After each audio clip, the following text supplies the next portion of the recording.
शाम की धूप जब आंगन में लगे तुलसी के चौरे को छूकर कल्याणी देवी के कमरे की खिड़की से भीतर झांकती तो घर का सन्नाटा और गहरा हो जाता था। वह सन्नाटा जो बड़े बेटे अमित और बहू नेहा के अमेरिका चले जाने के बाद से इस विशाल मकान के घर के कोने में मकड़ी के जाले की तरह फैल गया था। कल्याणी जी ने हाथ में पकड़ी चाय की प्याली को मेज पर रखा और ठंडी सांस ली। चाय ठंडी हो चुकी थी, बिल्कुल उनके जीवन के इस पड़ाव की तरह। अमित ने एक बार भी नहीं सोचा। उनके होठों से बुदबुदाहट निकली। नेहा के साथ उनकी कभी नहीं जमी थी। नेहा अपने ढंग से जीना चाहती थी और कल्याणी जी को लगता था कि बहू को घर के तौर तरीके सीखने चाहिए। रोज रोज की खटपट, बातों के तीर और फिर अमित का नेहा के पक्ष में खड़े हो जाना। कल्याणी जी इसी उम्मीद में सब सहती रही कि शायद समय के साथ नेहा समझदार हो जाएगी। लेकिन जब अमित की नौकरी विदेश में लगी तो उसने एक पल भी नहीं गवाया। नेहा को अपने पास बुला लिया और जाते जाते माँ से कह गया, माँ आप अर्जुन के साथ खुश रहेंगी। यहाँ रोज रोज के झगड़ों से अच्छा है कि हम दूर ही रहें। उस दिन कल्याणी जी को लगा था जैसे उनकी छाती पर किसी ने भारी पत्थर रख दिया हो। जिस बेटे को पाल पोस कर बड़ा किया वह पल भर में ही अपनी गृहस्थी समेटकर 7 समंदर पार चला गया।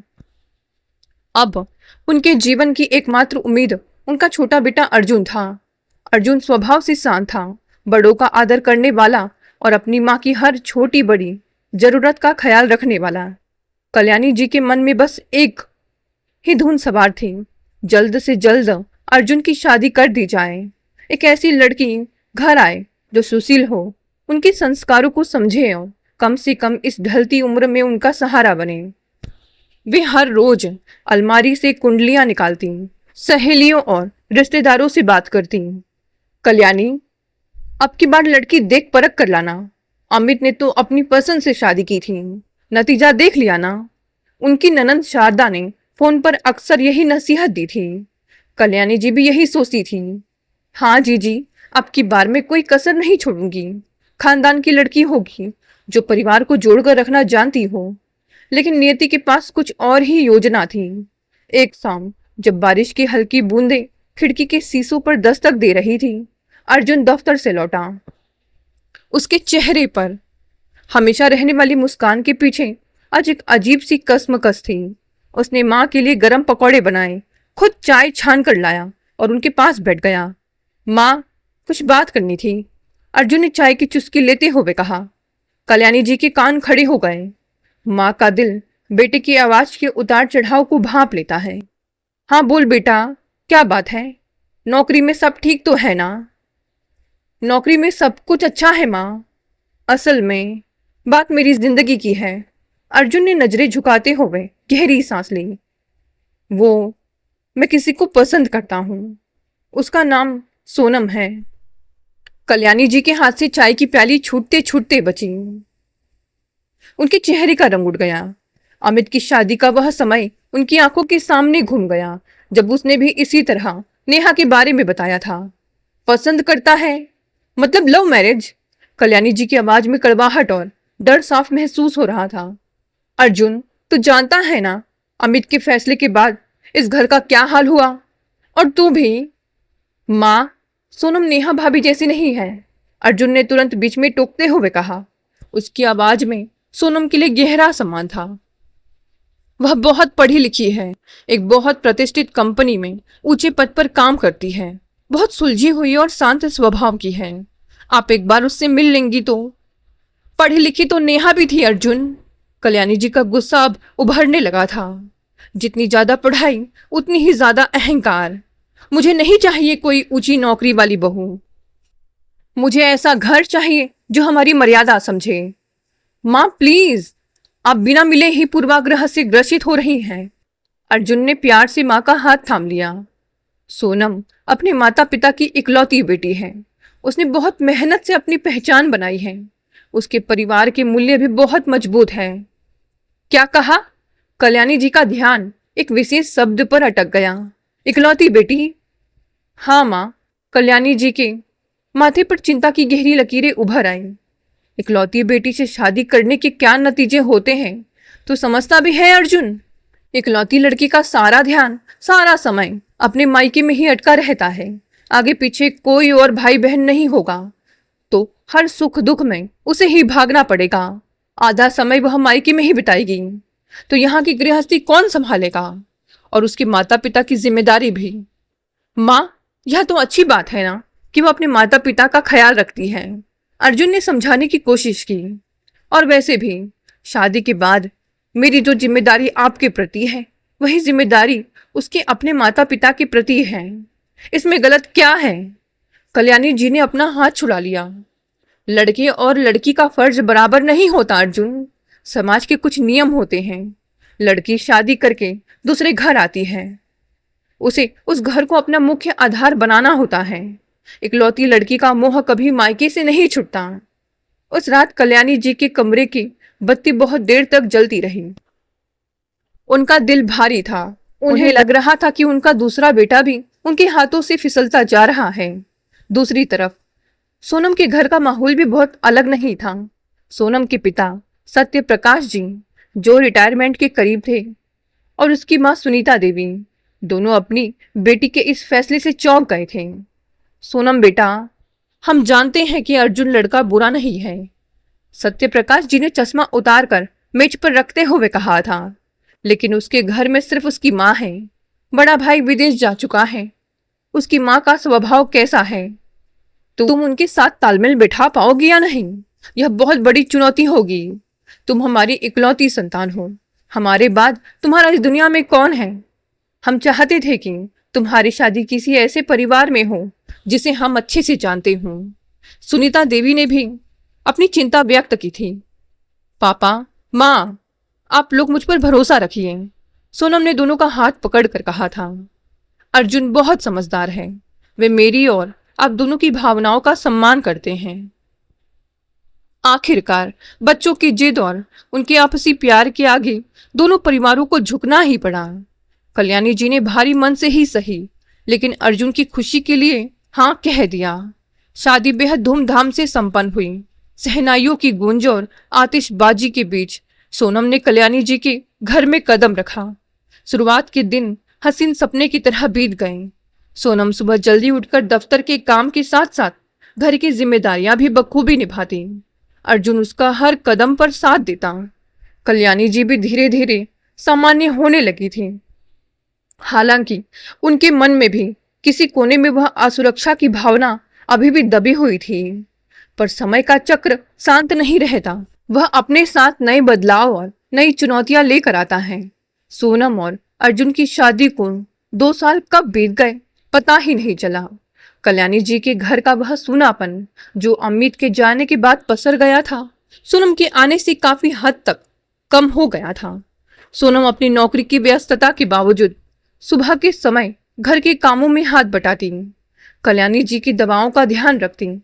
लेकिन जैसा कि कहा जाता है, किसी भी परिवार में शांति के पीछे अपेक्षाओं के नन्हे नन्हे बादल हमेशा तैरते रहते हैं। कल्याणी जी के मन में अब एक नई चाहत सिर उठाने लगी थी। पड़ोस की सरोज जी जब भी अपने पोते को गोद में खिलाते हुए कल्याणी जी के घर के सामने से गुजरती, तो कल्याणी जी की आंखें ठहर जाती। उनके भीतर की ममता और दादी बनने की तड़प जाग उठती। शाम की चाय पर वे अक्सर इस बात का सिरा छेड़ देती थी। सोनम बेटा, अब 2 साल हो गए हैं तुम्हारी शादी को। घर में कितनी शांति रहती है। अमित तो उधर ही बस गया, पता नहीं कब आएगा। अब इस घर की रौनक तो तुम्हारे ही हाथ में है। मैं चाहती हूं कि जल्दी ही इस आंगन में किसी बच्चे की किलकारी गूंजे। सोनम, जो उस समय लैपटॉप पर अपनी एक जरूरी प्रेजेंटेशन की तैयारी कर रही थी, उसकी उंगलियां कीबोर्ड पर ही ठिठक गई। उसने अपनी चश्मा उतार कर मेज पर रखा और एक गहरी सांस ली। वह जानती थी कि यह विषय आज नहीं तो कल सामने आना ही था। मम्मी जी, सोनम ने बहुत विनम्रता और शांत स्वर में कहा, मैं आपकी भावना समझती हूँ, लेकिन अभी मेरे करियर का बहुत ही नाजुक दौर चल रहा है। हमारी कंपनी मुझे एक बहुत बड़े प्रोजेक्ट की कमान सौंपने वाली है, जिसके लिए मुझे काफ़ी यात्राएं भी करनी पड़ेगी। मैंने और अर्जुन ने इस बारे में बात की है। अभी अगले 3 साल तक हम किसी बच्चे के बारे में नहीं सोचना चाहते। हम पहले अपने करियर और वित्तीय स्थिति को थोड़ा और मजबूत करना चाहते हैं। कल्याणी जी का चेहरा पल भर में उतर गया। उनके हाथ की चाय की प्याली जैसे भारी हो गई। 3 साल? सोनम, तुम क्या कह रही हो? तुमने सोचा है इस उम्र में जो सुख मिल सकता है वह बाद में नहीं मिलता। और फिर तुम्हारा करियर तो पूरी जिंदगी चलता रहेगा। नौकरी आज है कल नहीं, लेकिन परिवार तो हमेशा रहता है। सोनम ने अपनी बात पर अड़े रहते हुए कहा। मम्मी जी, आज के समय में काम और परिवार दोनों को संभालना होता है। मैं नहीं चाहती कि जब बच्चा आए तो मैं उसे पूरा समय ना दे पाऊं। इसीलिए थोड़ा समय लेना ही सही फैसला है। अर्जुन, जो अभी अभी कमरे में दाखिल हुआ था, उसने स्थिति को भांप लिया। वह सोनम के बगल में बैठ गया और माँ का हाथ थामते हुए बोला, माँ, सोनम सही कह रही है। आज के समय में बच्चों की जिम्मेदारी बहुत बड़ी होती है। हम दोनों मिलकर यह फैसला ले रहे हैं। आप चिंता मत कीजिए, समय आने पर सब अच्छा ही होगा। कल्याणी जी ने अपना हाथ खींच लिया। उन्हें अर्जुन का इस तरह तुरंत सोनम के पक्ष में खड़ा होना अच्छा नहीं लगा। उन्हें लगा जैसे इतिहास खुद को दोहरा रहा है। अमित भी नेहा के लिए इसी तरह खड़ा होता था। वे बिना कुछ बोले उठकर अपने कमरे में चली गई। उस रात घर में एक अजीब सी खामोशी छाई रही। यह छोटी मोटी खटपट अब रोजमर्रा की जिंदगी का हिस्सा बनने लगी थी।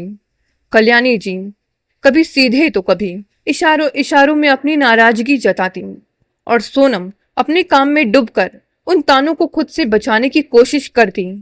इधर सोनम के मायके में एक बहुत बड़ा बदलाव आने वाला था। उसके पिता सत्य प्रकाश जी अपनी लंबी सेवा के बाद आखिरकार रिटायर्ड हो रहे थे। रिटायरमेंट का दिन बेहद भावुक था। सोनम और अर्जुन दोनों इस समारोह में शामिल होने के लिए गए थे। सत्य प्रकाश जी को विदाई देते हुए उनके सहकर्मियों की आंखें नम थीं। सुनीता देवी के चेहरे पर एक राहत भरी मुस्कान थी कि अब उनके पति 24 घंटे उनके साथ रहेंगे। दोनों अपनी बची हुई जिंदगी सुकून से बिताएंगे। रिटायरमेंट के बाद सत्य प्रकाश जी ने अपने घर के छोटे से बगीचे को संवारना शुरू कर दिया था। वे सुबह सुबह सुनीता जी के साथ चाय पीते, अखबार पढ़ते और अपनी पुरानी यादों को साझा करते। लेकिन यह सुख बहुत ही कम समय के लिए बदा था। रिटायरमेंट के ठीक 1 महीने बाद एक ऐसी सुबह आई जिसने सब कुछ हमेशा के लिए बदल दिया। उस दिन सुबह की धूप बड़ी गुनगुनी थी। सत्य प्रकाश जी बगीचे में पौधों को पानी दे रहे थे। अचानक उनके सीने में एक तेज दर्द उठा। उनके हाथ से पानी का पाइप छूट गया और वे वहीं हरी घास पर गिर पड़े। सुनीता जी जो रसोई में उनके लिए काढ़ा बना रही थी, अचानक आवाज सुनकर बाहर दौड़ी। सुनिए, क्या हुआ आपको? सुनिए। सुनीता जी की चीख से पूरा मोहल्ला दहल उठा। पड़ोसियों की मदद से उन्हें तुरंत अस्पताल ले जाया गया। सोनम को जब दफ्तर में फोन मिला तो उसके पैरों तले जमीन खिसक गई। वह पागलों की तरह अस्पताल की तरफ भागी। अर्जुन भी अपनी मीटिंग छोड़कर सीधे अस्पताल पहुंचा। लेकिन नियति अपना खेल खेल चुकी थी। डॉक्टरों ने बहुत कोशिश की, पर दिल का भारी दौरा के कारण सत्यप्रकाश जी को बचाया नहीं जा सका। अस्पताल के उस सफेद गलियारों में जब डॉक्टर ने यह खबर सुनाई तो सोनम सुनीता जी के गले लगकर फुट फुट कर रो पड़ी। सुनीता जी जैसे पत्थर की मूर्ति बन गई थी। उनकी आंखों के आंसू सूख चुके थे। जिस जीवन साथी के साथ उन्होंने जिंदगी के 36 साल गुजारे थे, जो भी 1 महीने पहले ही घर पर रहने के लिए आए थे, वे उन्हें इस तरह बीच राह में अकेला छोड़कर चले गए। सत्यप्रकाश जी का अंतिम संस्कार भारी मन से किया गया। अर्जुन ने एक बेटे की तरह सारे फर्ज निभाए। वह हर पल सोनम और अपनी सास सुनीता जी के साथ खड़ा रहा। लेकिन असली परीक्षा तो अब शुरू होने वाली थी। पिता की मृत्यु के बाद सोनम की जिंदगी जैसे 2 हिस्सों में बट गई। सत्यप्रकाश जी के जाने के बाद सुनीता जी उस बड़े से घर में एकदम अकेली रह गई थी। घर का हर कोना, हर दीवार उन्हें सत्यप्रकाश जी की याद दिलाती। वे दिन भर शून्य में ताकती रहती, ना कुछ खाती, ना किसी से बात करती। सोनम को अपनी माँ की यह हालत देखकर अंदर ही अंदर घबराहट होने लगी थी। वह अपनी नौकरी से समय निकालकर लगभग हर दूसरे दिन मायके भागती। कभी वह माँ के लिए खाना बनाती, कभी उन्हें जबरदस्ती टहलाने ले जाती। माँ, आप थोड़ा सा सूप पी लो प्लीज। आप ऐसे भूखी रहोगी तो बीमार पड़ जाओगी। सोनम ने एकदम सुनीता जी के सिर पर हाथ फेरते हुए कहा। सुनीता जी ने धीमे से अपनी आंखें खोली, जिनमें गहरा सूनापन था। सोनम बेटा, तो कब तक मेरे चक्कर में यहाँ दौड़ती रहेगी? तेरी अपनी भी तो गृहस्थी है। तू अपने ससुराल जा, मैं ठीक हूँ। माँ, मैं आपको इस तरह इस हाल में अकेला छोड़कर कैसे जा सकती हूँ? सोनम की आंखों से आंसू छलक आए। मेरा दिल यहाँ आपके पास ही अटका रहता है। सोनम की यह भाग दौड़ अब उसकी अपनी गृहस्थी पर असर डालने लगी थी। वह सुबह जल्दी उठकर ससुराल का काम करती, फिर दफ्तर जाती और वहां से सीधे मायके पहुंचती। रात को देर से घर लौटती, थकी हारी। कल्याणी जी को बहू का यह रोज रोज मायके जाना और घर की जिम्मेदारियों से थोड़ा दूर होना बिल्कुल पसंद नहीं आ रहा था। आज फिर सोनम नहीं आई? कल्याणी जी ने रात के 9 बजे अर्जुन से पूछा, जब वह अकेला खाना खा रहा था। माँ, वह अपनी माँ के पास गई है। मम्मी जी की तबीयत ठीक नहीं रहती, वे अकेली हैं। अर्जुन ने शांत रहकर जवाब दिया। अकेली है तो क्या सोनम अपनी जिंदगी वहां बिता देगी? कल्याणी जी के स्वर में कड़वाहट थी। हर घर में दुख आता है अर्जुन, लेकिन इसका मतलब यह नहीं कि कोई अपने ससुराल की मर्यादा और जिम्मेदारियों को ही भूल जाए। आखिर वह इस घर की बहू है। माँ प्लीज थोड़ा संवेदनशील बनिए। उनके पति का साया उठ गया है। अगर सोनम अपनी माँ का ख्याल नहीं रखेगी तो कौन रखेगा? वो इकलौती बेटी है उनकी, अर्जुन ने थोड़े कड़े स्वर में कहा। कल्याणी जी ने अपनी जीभ दबा ली, लेकिन उनके मन का गुबार शांत नहीं हुआ। यही तो डर था मुझे, इकलौती लड़की लाओगे तो यही होगा। इस बेहद कठिन दौर में सोनम को अर्जुन के रूप में एक बहुत बड़ा संबल मिला। एक रात जब सोनम मायके से लौटकर बहुत थक कर बिस्तर पर लेटी और रोने लगी, तो अर्जुन ने उसे अपनी बाहों में समेट लिया। उसने सोनम के माथे को चूमा और बेहद प्यार से कहा, सोनम, खुद को इस तरह मत तोड़ो। मैं देख रहा हूं कि तुम दोनों तरफ की जिम्मेदारियों के बीच पीस रही हो। दफ्तर, घर और फिर मम्मी जी की चिंता।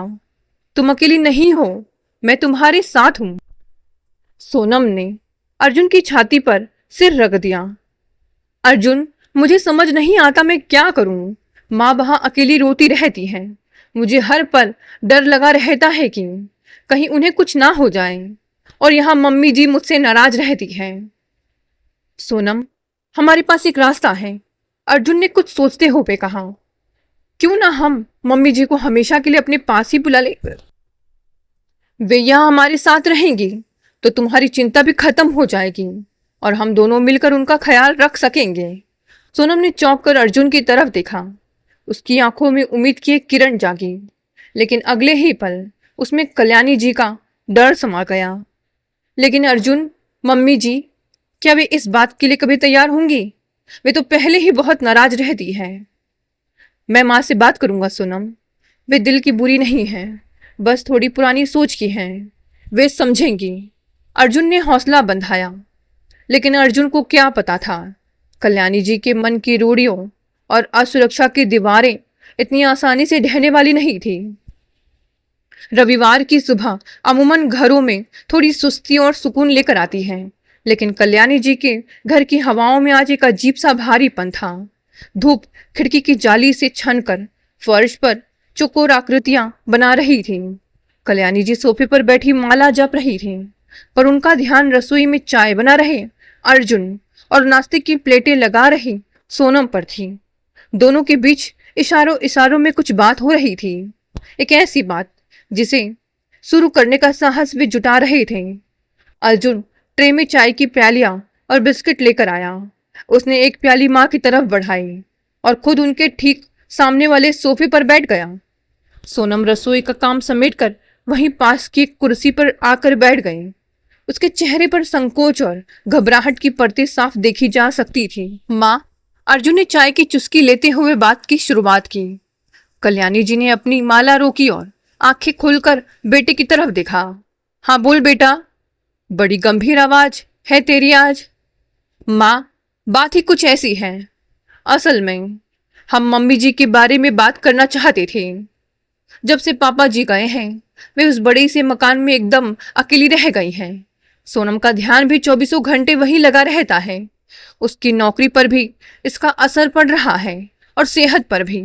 अर्जुन ने रुककर सोनम की तरफ देखा तो कल्याणी जी के स्वर में एक हल्की सी कड़वाहट तैर गई। तो फिर क्या चाहती है तुम्हारी पत्नी? अपनी नौकरी छोड़कर मायके में ही बैठ जाए? नहीं मम्मी जी, ऐसी बात नहीं है, सोनम ने हिम्मत जुटाकर कहा। मैं अपनी नौकरी नहीं छोड़ना चाहती और ना ही मैं आपको छोड़कर वहां जाना चाहती हूँ। बस हम दोनों ने मिलकर यह फैसला किया है माँ कि हम मम्मी जी को यहाँ अपने पास बुला लें। अर्जुन ने बात पूरी की। हम सब साथ रहेंगे तो उनकी देखभाल भी हो जाएगी और सोनम भी निश्चिंत होकर काम पर जाएगी। कमरे में जैसे सन्नाटा पसर गया। कल्याणी जी का चेहरा गुस्से और अविश्वास से लाल होने लगा। क्या कहा तुमने? समधन जी को यहाँ बुलाओगे इस घर में रहने के लिए? हाँ माँ, इसमें बुरा क्या है? वे अकेली है, उनका और कोई सहारा नहीं है। अर्जुन ने समझाने की कोशिश की। वाह हरे जमाना और वाह हरे मेरा नसीहत देने वाला बेटा। कल्याणी जी ताली बजाने के अंदाज में बोली। हमारे समाज में, हमारे खानदान में आज तक ऐसा कभी हुआ है? लड़की का परिवार दामाद के घर आकर रहे।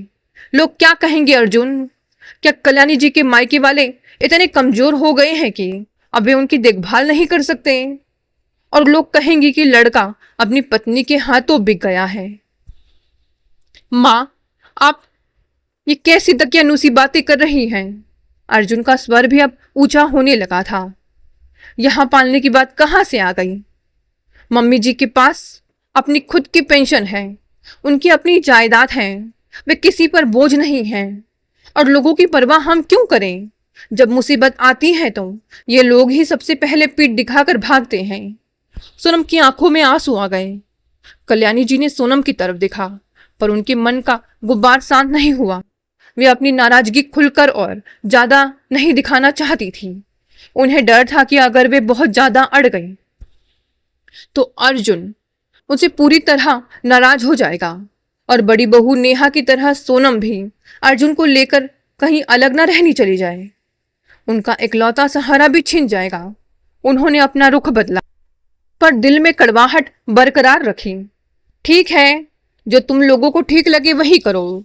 आजकल के बच्चों के आगे माँ बाप की सुनता ही कौन है? पर एक बात याद रखना, इस समाज में रहते हो तुम, तानों के लिए भी तैयार रहना। वे पैर पटकती हुई अपने कमरे की तरफ बढ़ गईं, पर दरवाजे पर रुककर मुड़ी और बोली, बहू, क्या तुम्हारे खानदान में और कोई नहीं है जो तुम्हारी माँ को संभाल सके? चाची, ताई, मौसी, कोई भी नहीं? यह वाक्य सोनम के दिल पर एक तीर की तरह चुभ गया। इस बातचीत के बाद घर का माहौल पूरी तरह बदल गया। कल्याणी जी ने अपनी नाराजगी दिखाने का एक नया तरीका ढूंढ लिया था। वे सीधे तो कुछ नहीं कहती थी, लेकिन उनके तानों का सिलसिला थमने का नाम ही नहीं ले रहा था। जब भी कोई पड़ोसन या सहेली घर आती, कल्याणी जी जानबूझकर ऊंचे स्वर में बातें शुरू कर देती। अरे सरोज बहन, क्या बताएं, आजकल का जमाना ही बदल गया है। पहले बेटियां विदा होकर पराए घर को अपना बनाती हैं, अब तो पूरा मायका ही बहू के साथ विदा होकर आ जाता है। हमारी किस्मत में कहा था कि हम अपने मायके में जाकर रहें, पर आज की लड़कियों के तो ठाठ ही अलग हैं। सोनम दफ्तर से लौटकर जब ये बातें सुनती तो उसका दिल महसूस कर रह जाता। वह कल्याणी जी के सामने जाने से कतराने लगी। जिस सास को वह अपनी माँ की तरह सम्मान देना चाहती थी, उनके इस व्यवहार ने सोनम के मन में भी एक दूरी पैदा कर दी थी। सोनम का व्यवहार भी अब कल्याणी जी के लिए औपचारिक हो गया था। पहले वह सुबह उठकर कल्याणी जी के पैर छूती, उनके लिए उनकी पसंद का नाश्ता अपने हाथों से बनाती थी, लेकिन अब वह सिर्फ उनकी जरूरतें पूरी कर देती और अपने कमरे में चली जाती। उधर सुनीता देवी अपनी पैकिंग कर रही थी। उनका मन भारी था। वे भली भांति जानती थी कि बेटी दामाद के घर आकर रहना आसान नहीं होता, खासकर तब जब वहां एक सास भी मौजूद हो। सोनम बेटा, मुझे लगता है कि मेरा बहाना ठीक नहीं है, सुनीता देवी ने अलमारी से अपनी साड़ियां निकालते हुए सोनम से फोन पर कहा। मैं यहाँ अकेली ठीक हूँ, भगवान का दिया सब कुछ है मेरे पास, मुझे किसी चीज की कमी नहीं है। समाज में बातें बनेंगी। माँ, आप फिर वही बातें कर रही हैं। सोनम ने दफ्तर के केबिन से फोन पर फुसफुसाते हुए कहा। अर्जुन ने खुद आपसे आने की जिद की है और यहाँ सब तैयारी हो चुकी है। आप अपनी बेटी की खातिर आ जाइए प्लीज। सुनीता जी ने एक ठंडी सांस ली। वे अपनी बेटी की चिंता को समझती थी। उन्होंने अपने स्वर्गीय पति सत्यप्रकाश जी की तस्वीर को चूमा और उसे बैग में रख लिया। ठीक है बेटा, जैसी तुम्हारी इच्छा। सुनीता जी कोई साधारण महिला नहीं थी। उनको पेंशन आती थी, उनके नाम पर अच्छा खासा बैंक बैलेंस था और यह बड़ा मकान भी उन्हीं का था। वे मानसिक रूप से इस बात के लिए पूरी तरह आश्वस्त थी कि वे अपनी बेटी के घर पर एक ढेला भी दामाद का खर्च नहीं होने देंगी। वह दिन भी आ गया जब सुनीता देवी अर्जुन के घर पहुंची। अर्जुन और सोनम खुद उन्हें लेने गए थे। जब गाड़ी घर के दरवाजे पर रुकी तो सुनीता जी के पैर जैसे जमीन पकड़ रहे थे। उन्होंने गहरी सांस ली और गाड़ी से उतरी। घर के मुख्य द्वार पर कल्याणी जी खड़ी थी। उनके चेहरे पर कोई शिकन नहीं थी, पर कोई गर्मजोशी भी नहीं थी। उनका स्वागत केवल एक औपचारिक मुस्कान तक सीमित था। आइए समधन जी, आपका ही घर है, कल्याणी जी ने सूखे शब्दों में कहा। नमस्ते कल्याणी जी, सुनीता जी ने हाथ जोड़कर अभिवादन किया। आपके घर में पैर रख रही हूं, आशा है मुझसे कोई भूल चूक नहीं होगी। अरे नहीं नहीं, भूल चूक कैसी, अब तो आप ही इस घर की मालकिन हैं, हमारी क्या बिसात। कल्याणी जी ने व्यंग की एक हल्की सी चिंगारी छोड़ ही दी। अर्जुन ने तुरंत बात संभाली। आइए मम्मी जी, मैं आपका सामान कमरे में रख देता हूँ, आप बहुत थक गई होंगी। सुनीता जी को वह कमरा दिया गया जो ड्राइंग रूम के बगल में था। कमरा साफ सुथरा और हवादार था, लेकिन सुनीता जी को लग रहा था जैसे वे किसी होटल के कमरे में आ गई हो। उन्होंने अपना सामान धीरे धीरे अलमारी में सजाना शुरू किया। अलमारी के सबसे ऊपरी हिस्से में उन्होंने सत्यप्रकाश जी की मुस्कुराती हुई तस्वीर रख दी। देखिए जी, मैं आपकी बेटी के घर आ तो गई हूँ, पर यहाँ का सफर कितना लंबा और कठिन होगा यह तो आने वाला वक्त ही बताएगा। उन्होंने तस्वीर को देखते हुए मन ही मन कहा और उनकी आंख से एक आंसू टपक गया। बाहर रसोई में सोनम अपनी माँ के लिए चाय बना रही थी और बगल के कमरे से कल्याणी जी के बड़बड़ाने की हल्की हल्की आवाजें आ रही थी। सुबह की पहली किरण अब जब खिड़की के कांच से टकराकर सुनीता जी के कमरे में दाखिल हुई तो वे बहुत पहले ही उठ चुकी थी। सुबह की आदत थी भोर के धुंधलके में उठ जाना, पूजा पाठ करना और फिर रसोई संभालना, लेकिन आज वे अपने बिस्तरों पर चुपचाप बैठी थी। उन्हें इस बात का भलीभांति एहसास था कि वे अपनी बेटी और दामाद के घर में हैं। यहाँ बिना पूछे रसोई में जाना या किसी काम में हाथ डालना कल्याणी जी को नागवार गुजर सकता था। कमरे के बाहर बर्तनों की हल्की खटर पटर और कदमों की आहट सुनाई दे रही थी। सोनम रसोई में चाय बना रही थी। माँ, आप उठ गई? सोनम ने कमरे में प्रवेश करते हुए पूछा। उसके हाथ में चाय की गर्मा गर्म प्याली थी। हाँ बेटा, बहुत पहले ही। सोनम, कल्याणी जी उठी क्या? मुझे जाकर उनसे मिलना चाहिए। मम्मी जी अभी अपने कमरे में ही है माँ, तुम आराम से चाय पियो फिर चलना, सोनम ने कहा। पर उसकी आवाज में एक अजीब सी हिचकिचाहट थी जिसे सुनीता जी ने तुरंत भांप लिया। सुनीता जी ने चाय पीकर खुद को संभाला और कल्याणी जी के कमरे की तरफ बढ़ी। कल्याणी जी अपने बिस्तर पर बैठी कुछ पढ़ रही थी। प्रणाम कल्याणी जी। अरे अरे समधन जी, आप क्यों कष्ट कर रही हैं? आप तो हमारी मेहमान हैं, बैठिए। मेहमान मत कहिए कल्याणी जी, हम तो एक ही परिवार के हिस्से हैं। अगर मुझसे कोई भूल चूक हो जाए तो अपनी बहन समझकर मुझे टोक दीजिएगा, सुनीता जी ने बहुत ही सादगी से कहा। भूल चूक हमसे क्या होगी समधन जी, अब तो जमाना आप ही लोगों का है, हम पुराने लोग भला आपको क्या सिखाएंगे। बातचीत में यह जो खिंचाव था वह पूरे दिन घर के वातावरण पर भारी रहा। दोपहर के भोजन के समय जब सब डाइनिंग टेबल पर बैठे तो कल्याणी जी बेहद शांत थी।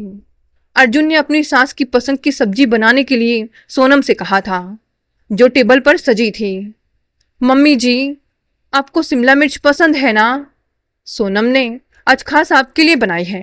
अर्जुन ने मुस्कुराते हुए सुनीता जी की प्लेट में सब्जी परोसी। कल्याणी जी ने तुरंत अपनी प्लेट में रखी रोटी को देखा और धीरे से कहा, हाँ, अब घर में पसंद और नापसंद भी मेहमानों के हिसाब से ही तय होगा। हमारा क्या है, हम तो रूखा सूखा खाकर भी दिन काट लेंगे। माँ, आप क्या कह रही हैं? अर्जुन का माथा ठनका। सब्जी तो सबके लिए बनी है, अब बात को बिना वजह नया मोड़ क्यों दे रही है? मैं कहाँ कुछ कह रही हूं बेटा। अगले कुछ दिनों में कल्याणी जी ने एक नया रास्ता अख्तियार कर लिया। उनका अहंकार उन्हें यह स्वीकार करने की अनुमति नहीं दे रहा था कि वे उस घर में रहें जहां उनकी समधन रह रही हैं। उन्हें लगता था कि यदि वे यहाँ रुकी तो उनका दबदबा कम हो जाएगा। वे खुद को पीड़ित दिखाना चाहती थी ताकि समाज और उनके रिश्तेदार उनके प्रति सहानुभूति रखे और बेटे बहू को कोसे। एक शाम जब अर्जुन दफ्तर से लौटा तो उसने देखा कि कल्याणी जी के कमरे में एक बड़ा सा सूटकेस खुला पड़ा था और वे अपने कपड़े उसमें ठूस रही थी। माँ, यह सब क्या है? आप कहाँ जाने की तैयारी कर रही हैं? अर्जुन ने घबरा कर पूछा। कल्याणी जी ने बिना अर्जुन की तरफ देखे अपना एक सिल्क का सूट बैग में रखा और बोली, मैं तुम्हारी शारदा बुआ के घर जा रही हूँ, कुछ दिन वहीं रहूंगी। लेकिन क्यों माँ? अचानक शारदा बुआ के घर क्यों? यहाँ कोई तकलीफ है आपको? अर्जुन ने उनका हाथ पकड़ने की कोशिश की। तकलीफ? तकलीफ? मुझे भला क्या तकलीफ होगी अर्जुन? कल्याणी जी ने अपनी तीखी निगाहें सोनम और सुनीता जी पर डाली। अब इस घर में मेरी जरूरत ही कहाँ बची है? समधन जी आ गई है, तुम्हारी गृहस्थी पूरी हो गई है। एक मयान में दो तलवारें नहीं रह सकती। तुम लोग आराम से रहो, मैं अपनी जीजी के यहाँ जाकर रहूंगी। कम से कम वहां मुझे परायेपन का एहसास तो नहीं होगा। मम्मी जी, प्लीज ऐसा मत कहिए। सोनम ने हाथ जोड़ लिए। मैंने या मेरी माँ ने कभी ऐसा कुछ नहीं किया जिसे आपको बुरा लगे। आप घर की बड़ी हैं, हमारे सिर का साया है। आप ऐसे चली जाएंगी तो लोग क्या कहेंगे? लोगों की चिंता अब तुम मत करो सोनम। कल्याणी जी का स्वर तीखा और कड़वा हो गया। मैं जा रही हूं बस। सुनीता जी चुपचाप खड़ी यह सब देख रही थी। उनका स्वाभिमान लहूलुहान हो रहा था, लेकिन वे जानती थी कि इस वक्त कुछ भी बोलना आग में घी डालने जैसा होगा। कल्याणी जी उसी शाम अपनी ननंद शारदा जी के घर चले गई, जो शहर के दूसरे हिस्से में रहती थी। शारदा जी का परिवार मध्यम वर्गीय था। उनके भी बेटे बहू थे। वैसे कल्याणी जी के पास पैसों की कोई कमी नहीं थी। उनका बड़ा बेटा अमित, जो अमेरिका में रहता था, वह हर महीने अपनी माँ के खाते में एक मोटी रकम भेजता था। कल्याणी जी ने इसी पैसे का इस्तेमाल शारदा जी के घर में अपनी पैठ बनाने के लिए किया। वे खुद जब भी शारदा जी के घर पहुंचती, राशन, पानी, फल और सब्जियां का सारा खर्च खुद उठाने लगती। वे जानबूझकर महंगे फल और घर का राशन मंगाकर रसोई में रखवा देती। अरे कल्याणी, इसकी क्या जरूरत थी? तू हमारे घर आई है, कोई पराई थोड़ी है। शारदा जी ने औपचारिकता दिखाते हुए कहा, पर उनकी आंखों में पैसों की बचत को लेकर एक चमक थी। नहीं जीजी, मैं किसी पर बोझ बनकर रहना पसंद नहीं करती। भगवान का दिया सब कुछ है मेरे पास। मेरा बेटा अमित हर महीने पैसे भेजता है। कल्याणी जी ने गर्व से अपना सिर ऊंचा करते हुए कहा। शारदा जी को भी इस व्यवस्था से कोई आपत्ति नहीं थी।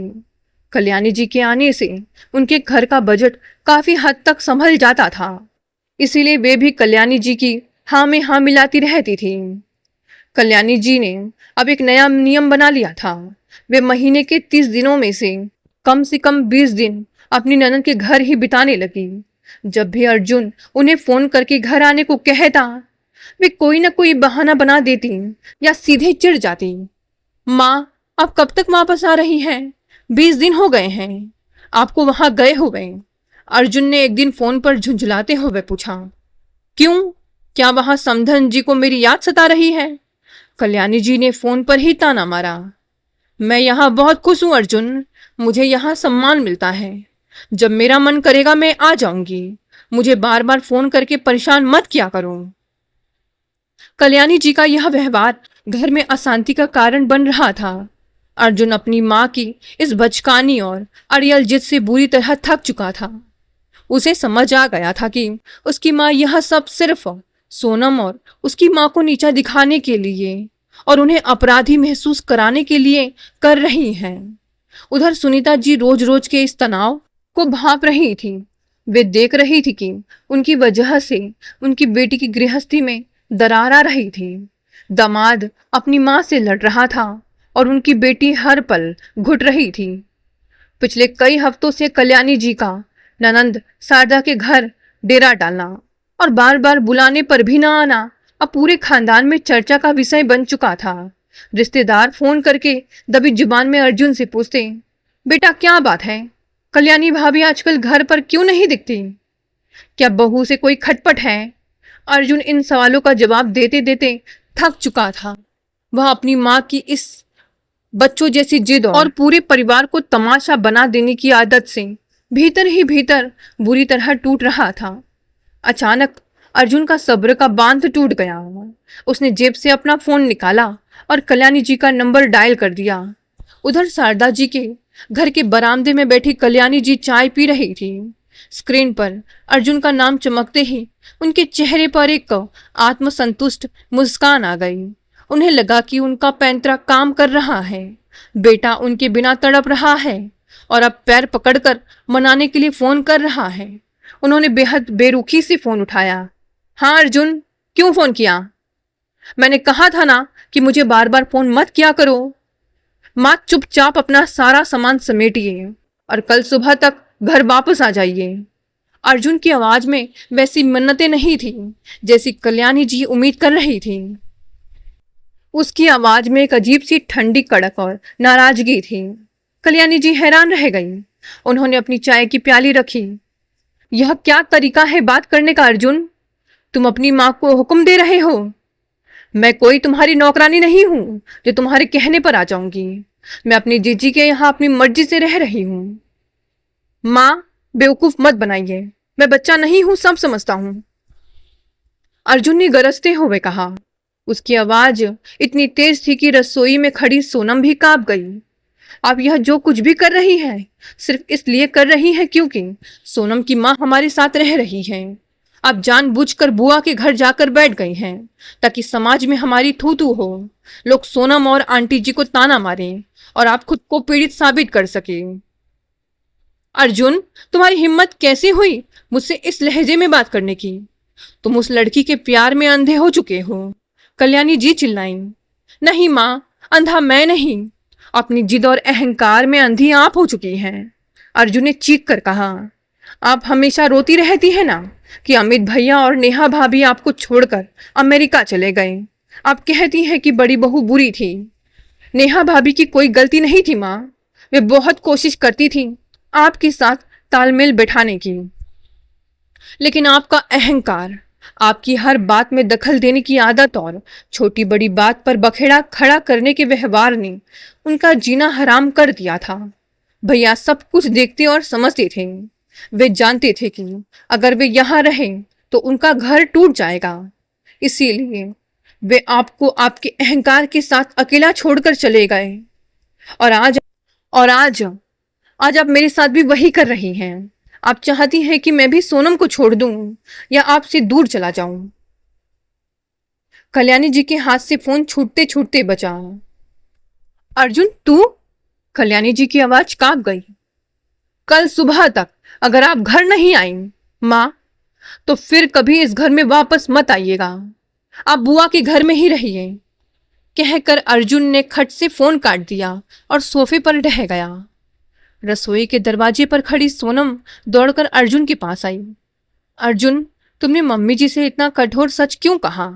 वे बहुत आहत हुई होंगी। मैं नहीं चाहती कि मेरी वजह से तुम्हारे और तुम्हारी माँ के बीच कोई दरार आए। अर्जुन ने सोनम का हाथ अपने हाथ में लिया। सोनम, सच कड़वा होता है, लेकिन कभी ना कभी उसे आईने में देखना ही पड़ता है। अगर आज मैं चुप रहता तो माँ कभी अपनी गलती नहीं समझती। कमरे के भीतर बैठी सुनीता जी ने इस पूरी बातचीत का एक एक शब्द सुन लिया था। उनके दिल पर जैसे आरे चल रहे थे। वे एक स्वाभिमानी और समझदार महिला थी। उन्हें पल भर में समझ आ गया कि उनकी मौजूदगी इस हंसते खेलते परिवार को दीमक की तरह चाट रही है। सुनीता जी ने अपना चश्मा साफ किया, अलमारी खोली और चुपचाप अपनी साड़ियां वापस सूटकेस में सहेजने लगी। उन्होंने सत्य प्रकाश जी की तस्वीर को बहुत ही आदर से मखमली कपड़े में लपेटा और बैग में रख दिया। सोनम जब रोती हुई अपनी माँ के कमरे की तरफ आई तो अलमारी खाली देखकर उसके कदम वहीं ठिठक गए। माँ, यह क्या कर रही हो तुम? सुनीता जी मुड़ी। उनके चेहरे पर एक शांत, गरिमामयी और दृढ़ निश्चय की आभा थी। उन्होंने सोनम के गाल के आंसू पोंछे। बेटा, अब मेरे जाने का समय आ गया है। नहीं माँ, तुम कहीं नहीं जाओगी। अर्जुन ने अभी मम्मी जी को डांटा है, वे कल वापस आ रही हैं, सब ठीक हो जाएगा। सोनम ने अपनी माँ के हाथ पकड़ लिए। नहीं सोनम, कुछ ठीक नहीं होगा, सुनीता जी ने बहुत ही शांत स्वर में कहा। जब तक मैं इस घर में रहूंगी, कल्याणी जी कभी मन से वापस नहीं आ पाएंगी। वे जब भी आएंगी, उनके मन में मेरे प्रति नफरत और गुब्बार रहेगा। रिश्ते जबरदस्ती नहीं निभाए जाते बेटा। मैं कोई असहाय बेसहारा औरत नहीं हूँ। मेरे पास अपना घर है, मेरी पेंशन है, तुम्हारे पापा की यादें हैं। मैं अपने घर वापस जा रही हूँ। अर्जुन भी कमरे के दरवाजे पर आकर खड़ा हो गया। मम्मी जी, प्लीज ऐसा मत कहिए। मैंने माँ से जो कहा वो सच था। आप हमारे साथ रहिए। सुनीता जी ने अर्जुन के सिर पर हाथ रखा। अर्जुन, तुम बहुत प्यारे बच्चे हो। तुमने मुझे एक बेटे से भी ज्यादा मान दिया। लेकिन एक बात समझो, गृहस्थी की गाड़ी दो पहियों से चलती है और उन पहियों को जोड़ने वाली धुरी घर के बड़े होते हैं। कल्याणी जी इस घर की बड़ी है, उनका यहाँ होना ज्यादा जरूरी है। मैं अपनी मर्जी से जा रही हूँ, किसी के दबाव में नहीं। मैं चाहती हूँ कि तुम दोनों खुश रहो। सुनीता जी का यह फैसला अटल था। उनकी गरिमा और स्वाभिमान के आगे अर्जुन और सोनम बेबस हो गए। अगली सुबह सुनीता जी ने भारी मन से लेकिन ऊंचे सिर के साथ उस घर से विदा ली। सोनम का दिल टूट चुका था, लेकिन वह अपनी माँ के आत्मसम्मान की रक्षा के लिए इस फैसले को स्वीकार करने पर मजबूर थी। उधर शारदा जी के घर में कल्याणी जी पूरी रात सो नहीं सकी थी। अर्जुन के शब्द उनके कानों में पिघले हुए शीशे की तरह गूंज रहे थे। क्या वाकई में इतनी बुरी थी? क्या मेरा बड़ा बेटा सचमुच मुझसे तंग आकर दूर भागा था? कल्याणी जी का मन इस सत्य को स्वीकार करने से कतरा रहा था, लेकिन भीतर ही भीतर एक अनजाना डर उन्हें खाए जा रहा था कि कहीं उनका छोटा बेटा अर्जुन भी हमेशा के लिए उनसे मुंह ना मोड़ ले। तभी बरामदे से उनके कान में कुछ आवाज आई। मयंक, शारदा बुआ का बेटा और उसकी पत्नी रिया आपस में कुछ बातें कर रहे थे। कल्याणी जी खिड़की के पर्दे के पीछे छिपकर उनकी बातें सुनने लगी। रिया ने संभालते हुए कहा, मयंक, मुझे तो मामी जी का यह व्यवहार समझ नहीं आता। अपना इतना अच्छा घर बार छोड़कर सिर्फ अपनी बहू और समधन को सबक सिखाने के लिए यहाँ आकर बैठ गई हैं। पूरे खानदान में बातें बन रही है। मयंक ने कहा, हाँ रिया, बात तो सही है। आज का जमाना बदल गया है। अब जब लड़कियां इकलौती संतान हैं तो उनके बूढ़े माता पिता की जिम्मेदारी भी तो उन्हीं की ही होगी ना। कल को अगर हमारी सिर्फ बेटियां ही हुई तो क्या वे हमें बुढ़ापे में अकेला छोड़ देंगी, सिर्फ इसलिए कि उनकी होने वाली सांसें बुरा मान जाएंगी। ऐसी दकियानुसी सांसों की वजह से ही आज हंसते खेलते घर टूट जाते हैं। कल्याणी जी के पैरों तले जमीन खिसक गई। उनके अपने ही रिश्तेदारों के बच्चे उनके बारे में ऐसी सोच रखते थे। तभी शारदा जी की ऊंची आवाज सुनाई दी, जो अंदर से बाहर आ रही थी। उन्होंने मयंक और रिया को डांटते हुए कहा, अरे तुम दोनों को क्या पैसा काटता है? चुपचाप रहो। मैं जानती हूं कि कल्याणी बहुत जिद्दी और अड़ियल है, लेकिन जरा सोचो, वह हमारे घर में रहने के बदले कितना कुछ कर रही है। राशन पानी सब्जी का सारा पैसा वही दे देती है। तुम लोगों का कितना पैसा बच रहा है यह भी तो देखो। वह यहाँ बैठी है तो हमारा ही फायदा है। चुपचाप अपना काम करो और निकलो। अपनी ननंद शारदा के मुंह से यह शब्द सुनकर कल्याणी जी को लगा जैसे किसी ने उनके चेहरे पर बर्फीला पानी फेंक दिया हो। जिस ननंद को वे अपनी हमदर्द समझ रही थी, जिसके घर वे शान से राशन भरवाती थी, वह वास्तव में सिर्फ उनके पैसों का फायदा उठा रही थी। पीठ पीछे उनकी इज्जत की कोई कीमत नहीं थी। जिस पैसे और अहंकार के दम पर वह यहाँ रानी बनकर बैठी थी, उसकी हकीकत सिर्फ इतनी थी कि वह यहाँ राशन और सब्जी का खर्च उठाने वाली एक उपयोगी मेहमान मात्र थी। उनकी उनकी अपनी ननंद पीठ पीछे उनकी अड़ियल और जिद्दी प्रवृत्ति का मजाक उड़ा रही थी, और मयंक की बातें तो उनके दिल को सीधे चीर गई थी। ऐसी दकियानुसी सांसों की वजह से ही आज हंसते खेलते घर टूट जाते हैं। कल्याणी जी ने अपनी दोनों आंखें बंद कर ली। उनकी बंद पलकों के पीछे अतीत के कई दृश्य तैरने लगे। अमित का वह तमतमाया हुआ चेहरा, नेहा के बहते आंसू, और फोन पर अर्जुन की वह चीखती हुई दर्दनाक आवाज। नेहा भाभी की कोई गलती नहीं थी माँ, आप ही बुरी थी। पहली बार कल्याणी जी को अपने भीतर झांकने का मौका मिला था। उन्होंने महसूस किया कि अपनी रूढ़िवादी सोच और झूठे सम्मान की रक्षा करने के चक्कर में वे धीरे धीरे अपने दोनों बेटों से दूर होती चली गई। एक बेटा पहले ही 7 समंदर पार जा चुका था और दूसरा भी अब उनसे पूरी तरह टूटने की कगार पर था। नहीं, मैं अपने इस घर को इस तरह बिखरने नहीं दे सकती। वे उठ खड़ी हुई। उनके हाथ कांप रहे थे, लेकिन उनके मन में अब कोई दुविधा नहीं थी। उन्होंने अलमारी खोली और बिना किसी को बताए अपना सारा सामान वापस उसी सूटकेस में पैक करना शुरू कर दिया, जिसमें रख कर वे यहाँ अपनी अकड़ लेकर आई थी। जब शारदा जी कमरे में आई तो कल्याणी जी को सूटकेस बंद करते देख चौंक गई। अरे कल्याणी, यह क्या? कहीं जाने की तैयारी है क्या? शारदा जी ने अपनी बनावटी मीठी आवाज में पूछा। कल्याणी जी ने अपनी जीजी की तरफ देखा। अब उनकी आंखों में पहले जैसा गर्व नहीं था, बल्कि एक शांत और गंभीर समझ थी। हाँ जीजी, अब मुझे अपने घर लौट जाना चाहिए। अर्जुन और सोनम को मेरी जरूरत है, और वैसे भी पराए घर में कितने भी ठाठ हो, अपना घर तो अपना ही होता है। शारदा जी कल्याणी जी के बदले हुए तेवर देखकर कुछ समझ नहीं पाई, पर उन्होंने रोकने की बहुत औपचारिकता भी नहीं की। अगली सुबह कल्याणी जी ने एक टैक्सी बुलाई और अपने घर के लिए निकल पड़ी। इधर अर्जुन के घर में सन्नाटा पसरा हुआ था। सुनीता जी के चले जाने के बाद से इस घर में जैसे कोई प्राण ही नहीं बचे थे। सोनम अपने कमरे का दरवाजा बंद करके पड़ी थी। उसकी आंखों के आंसू सूख चुके थे, पर दिल में एक गहरी वीरानी छाई थी। अर्जुन लिविंग रूम के सोफे पर बैठा सुनने में ताक रहा था। उसे अपनी मां पर गुस्सा भी था और अपनी लाचारी पर दुख भी। तभी बाहर एक टैक्सी आकर रुकी। मुख्य द्वार खुलने की आवाज आई। अर्जुन ने उठकर दरवाजा खोला। सामने कल्याणी जी खड़ी थी, हाथ में अपना सूटकेस थामे। उनका चेहरा थका हुआ था। अर्जुन ने बिना कुछ बोले उनके हाथ से सूटकेस लिया और अंदर रख दिया।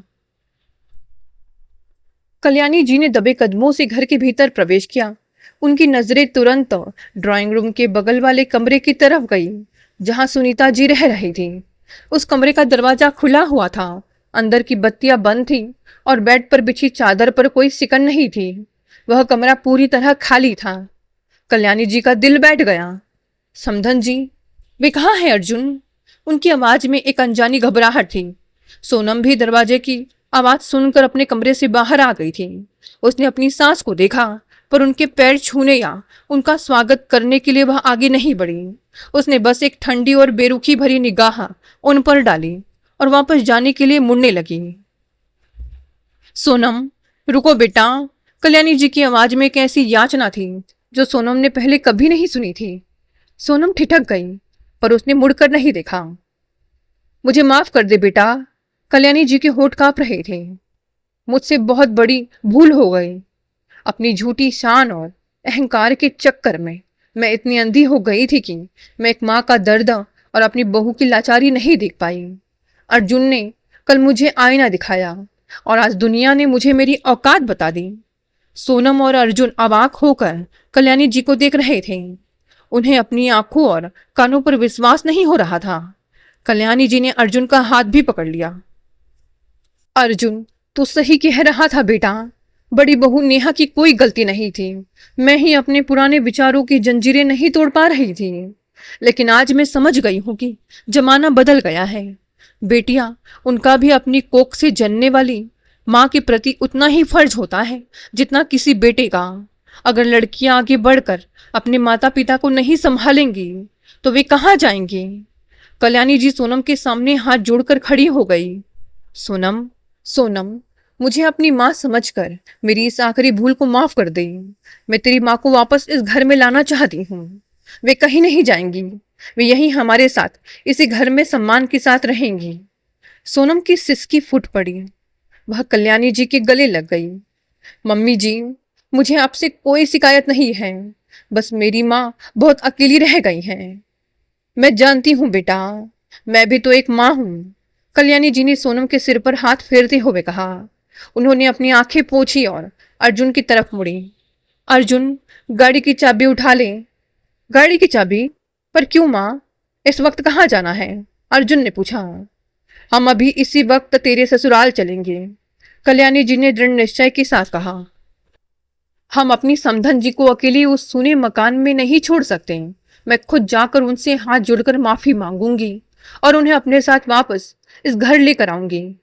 मेरी समधन कोई बोझ नहीं है, वे तो इस घर का गौरव है। अर्जुन के चेहरे पर एक गहरी और आश्वस्त करने वाली मुस्कान तैर गई। उसने तुरंत अलमारी से गाड़ी की चाबी निकाली। हाँ माँ, चलिए, हम भी निकलते हैं। अर्जुन की गाड़ी अपने ससुराल के रास्तों की तरफ बढ़ चली।